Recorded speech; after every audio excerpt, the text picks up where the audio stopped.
Last week I talked about editing my videos on my iPad Pro using LumaFusion. But there can be one or two problems doing that. And the main problem is storage. You see, my iPad is the 64GB version.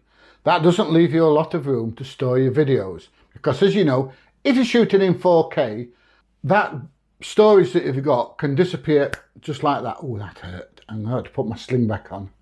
So with storage being such a problem, what I need to do is to store my videos and photos on a little SSD hard drive or on the internet, such as Dropbox or iCloud. So I have here a little solid state hard drive made by SanDisk, 1 TB, extremely thin, not like me, extremely lightweight, once again not like me, and very, very fast. Definitely not like me at the moment, especially with a poorly shoulder. Very, very, very good hard drive. Not particularly cheap, but well worth the money. So now what I need to do is get my videos and photos from my camera onto my iPad, and then through my iPad onto my solid state hard drive or onto iCloud or Dropbox. That's if I'm not using a computer or a laptop. If I'm using a computer or a laptop, just do it as you normally do. But we're talking about just doing it through the iPad. Now to do that, I have a little thing called a hyperdrive. This is the box. This is a bit of kit. And the beauty of this is you can connect, let's read it, a HDMI, USB-C, SD card, micro SD card, USB-A and a 3.5mm audio jack. So what you can do with this is this plugs into your iPad with a USB-C port. You can plug your solid state hard drive in, and you can also plug in your Osmo Pocket like I'm using here. You can plug in your camera, or you can put an SD card in. So what I've done is I've plugged my SSD card into the hyperdrive. I've also plugged in my SD card. So what I'm going to do now is I'm going to go to File, and I'm going to go to Untitled, which is the SD card, DCIM,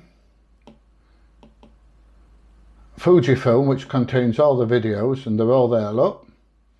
So I'm going to go to select the Fujifilm, and I'm going to go to Move, and I'm going to move it to Extreme SSD, and then copy. And as you can see, the little wheel is spinning. So what I'm actually doing now is I'm copying everything from the SD card onto the solid state hard drive.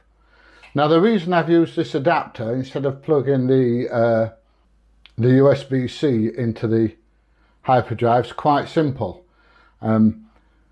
As you can appreciate, it knocks quite a bit of work out of the battery on your iPad. So what I can do is I can plug the power supply into the USB-C, so I can carry on using the solid state hard drive and have my laptop powered at the same time. So if we have a look now on Extreme SSD, we can see Fujifilm,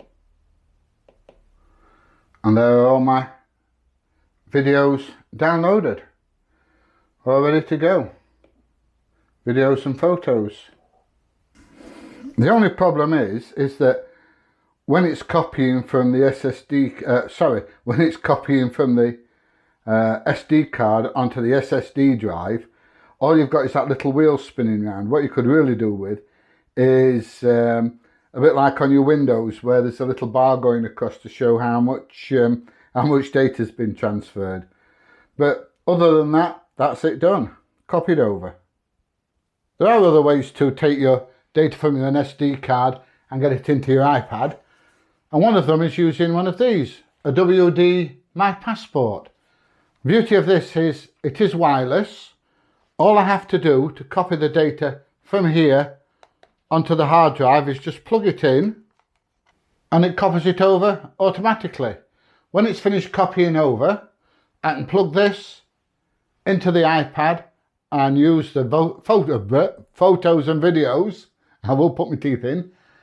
I can then use the photos and videos on this on my iPad. Now if I want to copy footage from, say, an Osmo Pocket, same as I'm using at the moment, or from a drone where it's a micro SD card, I can take the micro SD card out and plug it into the hyperdrive and copy it over, same as I do with a standard SD card.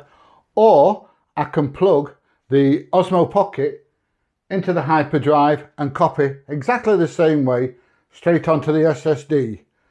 Same with the drone.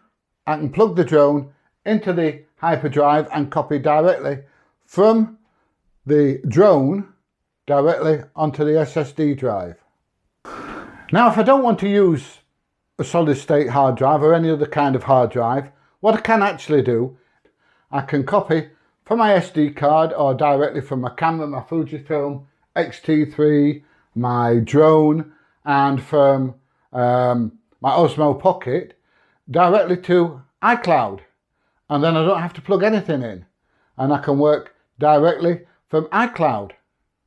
Doing it this way tends to solve the problem of a small drive on your iPad, once again my teeth are going mad, a small hard drive on your iPad. And you can make as many videos as you like as long as you've got an external drive or enough room on your iCloud. Great, isn't it? Hey! So as you can see, having a small hard drive on your iPad is not necessarily detrimental to making videos. You do have to think a little bit more about what you're doing, and you do have to think a little bit more about the space that you're using on your iPad. But there are certainly workarounds that save you a lot of money on buying an expensive iPad that's got a terabyte hard drive on. I'd rather have a terabyte hard drive, solid state hard drive, or several solid state hard drives and a smaller iPad than an iPad that's got a massive hard drive, and if it fails, I've lost everything. So if you found this video interesting and helpful, please give it a thumbs up, please subscribe, please ring the little notification bell, and hopefully I will see you in the next video. And in the next video we're going to talk about how to use the files on LumaFusion from iCloud and from your solid state hard drive and get them into LumaFusion, and how to create your videos and how to save your videos. See you soon.